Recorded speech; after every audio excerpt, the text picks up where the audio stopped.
Muy buenos días, estamos en la clase de terapia de quelación. Vamos a hablar de la osmolaridad en, en esta parte del curso.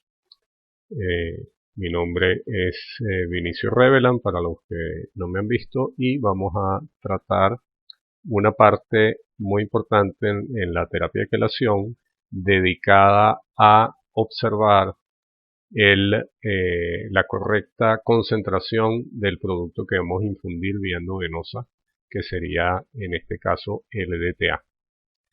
El EDTA, o la mezcla que va a aparecer como magnesio EDTA una vez hecha la preparación, debe cumplir ciertos parámetros de osmolaridad para evitar lo que se denomina flebitis, que es una inflamación de la vía donde estamos pasando la solución. Flebitis mecánica o traumática puede deberse a la ubicación del catéter o del scalp. Vamos a hablar en este caso de catéter. Y eso depende de la experiencia y habilidad del profesional. Catéter de gran calibre insertado en una pequeña vena de un diámetro muy pequeño. Deficiencia en la fijación o estabilización del catéter, que siempre tenemos que inmovilizarlo. O zonas corporales de flexión, que generalmente se toma el antebrazo como una vía, porque la vía es de gran calibre. En ese caso, a veces se prefiere la mano, o cuando va a ser mucho tiempo o el paciente es muy inquieto o intranquilo. Movimientos prolongados y no controlados de la extremidad también es una consecuencia de esa flebitis. La flebitis química, que es la que nos interesa en nuestro caso, respuesta irritativa de la íntima de la vena. Mientras más ácida la solución, más flegogénica. Mientras mayor la osmolaridad, mayor flegogénica. Medicamentos irritantes, como algunos ácidos, productos mal diluidos o mezclados, si la solución no se ha mezclado todavía eficientemente.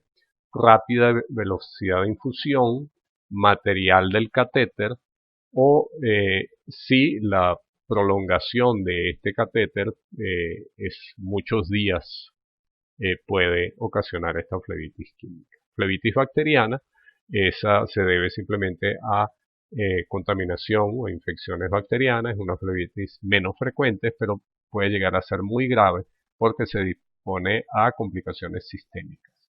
Factores contribuyentes, bueno, pobre higiene de las manos en la zona de la infusión y de la zona de la infusión, un catéter contaminado que estaba abierto y no se dio cuenta y apareció contaminado, duración del tiempo de la colocación de este catéter, cuando se utilizan algunos catéteres flexibles para vía, puede durar varios días, pero hay la tendencia a contaminación.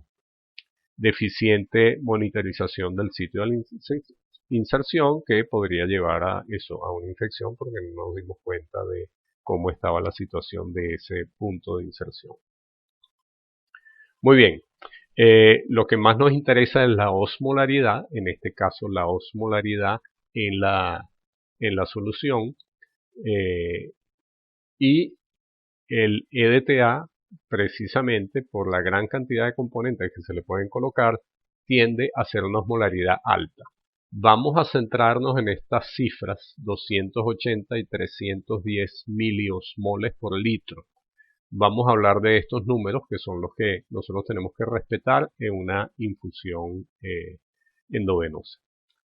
El pH de la sangre se mantiene más o menos estable entre 7,3 a 7,4, 7,35, 7,45. Medicamentos ácidos son considerados aquellos inferiores a 7 y muy ácidos por debajo de 4,1. Medicamentos muy básicos, valores mayores de 7, especialmente aquellos por encima de 9.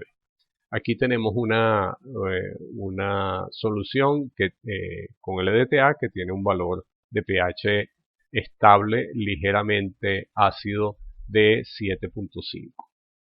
La osmolaridad, entonces tenemos que cuidarnos de soluciones hipotónicas o hipertónicas. Podemos pasar infusiones hasta 600 miliosmoles o 0.6 osmolar por mililitro. Estas soluciones sacan agua de la célula, que son vasos, causando que se encoja y se produzca un daño a la membrana celular cuando estamos por debajo de la osmolaridad.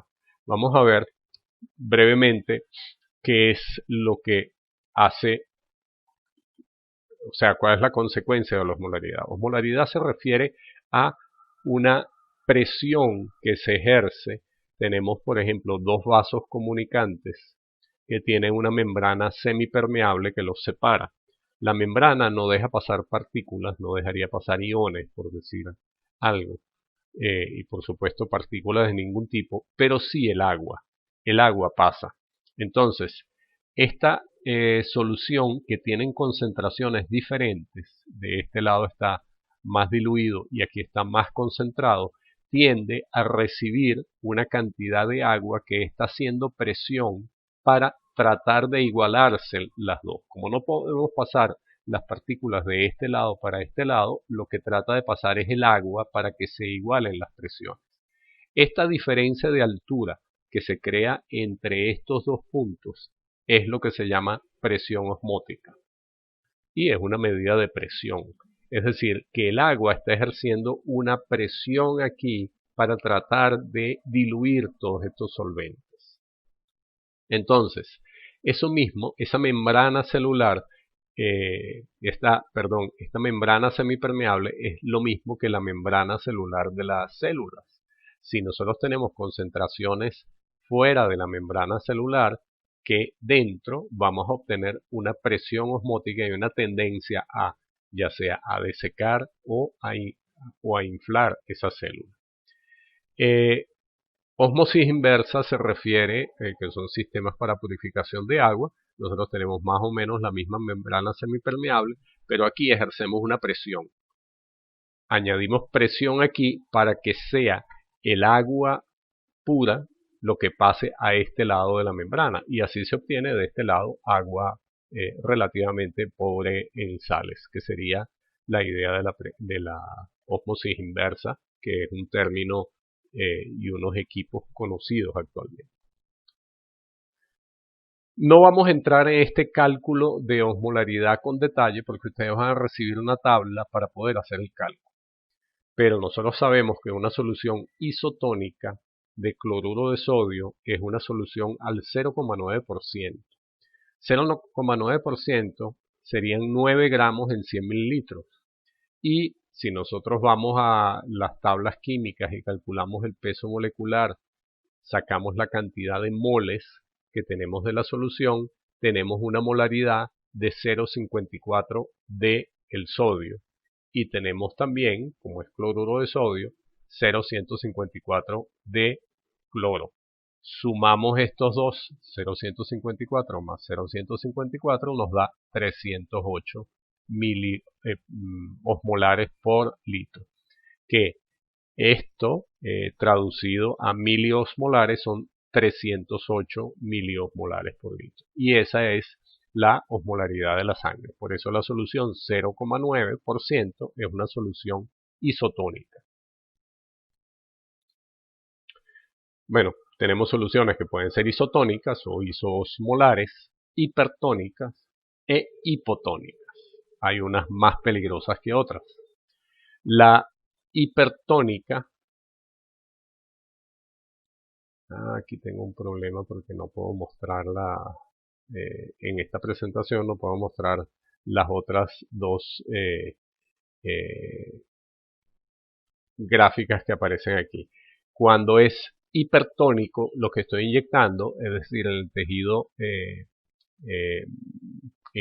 el suero, estoy inyectando una solución muy salina. Entonces, ¿qué es lo que hace la célula? Trata de sacar agua de su interior para tratar de diluir lo que está afuera y se deshidrata. En el caso de una hipotónica, causamos lo contrario, es decir, estamos inyectando una solución muy diluida, y lo que trata entonces es meter agua a la célula pudiéndola romper. Entonces estamos causando un daño celular de los glóbulos rojos porque los estamos hemolizando, los estamos dañando, estamos llevándolos a ruptura. Y isotónica, por supuesto, no hay ni entrada ni salida de agua, sino que se mantiene estable. Más o menos aquí también lo podemos ver. Sacar agua si la solución es muy concentrada, meter agua si al contrario la solución es muy diluida, entonces lo que hace es tratar de igualar las concentraciones y mete más agua dentro de la célula para igualar la concentración interna al externo, que sería en este caso. Esto puede ser tan grave que puede llevar a una ruptura de la célula. Por lo tanto, una solución hipotónica es más peligrosa que una hipertónica. Nosotros tenemos ciertos niveles. Cuidado con esto, que esto está expresado en 0,2 miliosmoles por mililitro.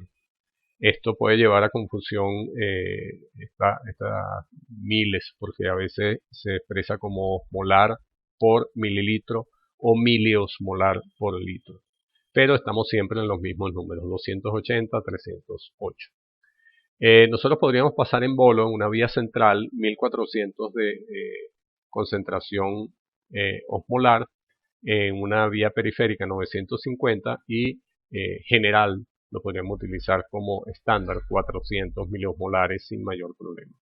Una infusión endovenosa lenta 800, 600 y 340, que es cerca de la concentración de osmolaridad. No menor de 150 miliosmoles, ya estaríamos causando daño, y sobre todo si se inyecta rápidamente. Por lo tanto, hay que vigilar la concentración. Ok, esta tabla que tienen aquí es el cálculo para la osmolaridad de la solución cuando la vamos a preparar. Aquí tenemos entonces, si nosotros vamos a colocar ácido ascórbico de 500 miligramos por mililitro, tenemos un valor de 0.8. Y si vamos a colocar, por ejemplo, 10 cc de una solución de ácido ascórbico, anotamos aquí 10. Si le vamos a colocar vitamina B6, 10 mililitros o 2 mililitros, anotamos aquí 2. Cuando vamos a colocar el L-etil, agarramos y colocamos aquí 10 mililitros, si es que vamos a utilizar el frasco completo de etil, que sería lo estándar, entonces anotamos aquí 10. Aquí anotamos la multiplicación de 10 por 12.1, entonces aquí va a aparecer 12,1. Si colocamos procaína, bueno, procaína 10 cc al 2% o 6 cc al 2%, entonces ponemos aquí 6, lo multiplicamos por 0,23 y ponemos aquí el resultado. Magnesio, 1 equivalente por cc, o hay otro magnesio de presentación que se consigue en Colombia que es 1,68, entonces ponemos aquí la cantidad, 5 mililitros o 4 mililitros, entonces 4 mililitros por 1,68 y ponemos el total aquí. Entonces, por ejemplo, si hemos hecho esto, ácido ascórbico 10 cc, 10 por 5.8, 58, en la tabla de Excel esto le va a dar la multiplicación automáticamente. Ustedes simplemente llenan el volumen que están utilizando. Ajá. Y el cloruro de sodio, si están utilizando NaCl 0.9%, entonces ¿cuál es el volumen total? 500. Tienen dos valores al final. La suma del volumen son 526 mililitros en total, y la suma de este factor que está aquí, que tiene que ver con la relación de osmolaridad, 232.1. Entonces, 232.1 por 1000 dividido entre 526. Eso nos da que es 441 la osmolaridad, que estamos dentro del rango para una inyección, una infusión endovenosa lenta. De nosotros no utilizar 500 cc aquí, sino utilizar la 0.45, que es hipoosmolar, pues el valor de osmolaridad nos daría un poco más bajo. Entonces, automáticamente nosotros podemos saber todo lo que nosotros añadimos. No necesariamente tiene que ser cálculo para EDTA, sino para cualquier infusión que nosotros vayamos a pasar vía endovenosa podemos utilizar esta tabla.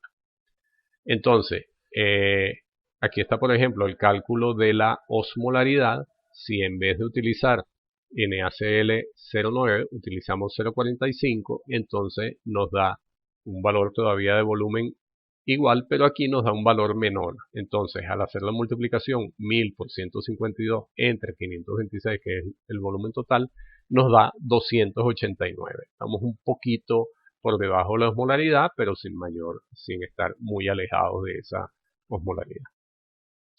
Muy bien, entonces, esta tabla la van a obtener ustedes y si tuvieran algún producto que quieren saber cuál es el factor que aparece aquí, bueno, simplemente me escriben y yo les doy el número porque lo pueden escribir en esa tabla. Muy bien,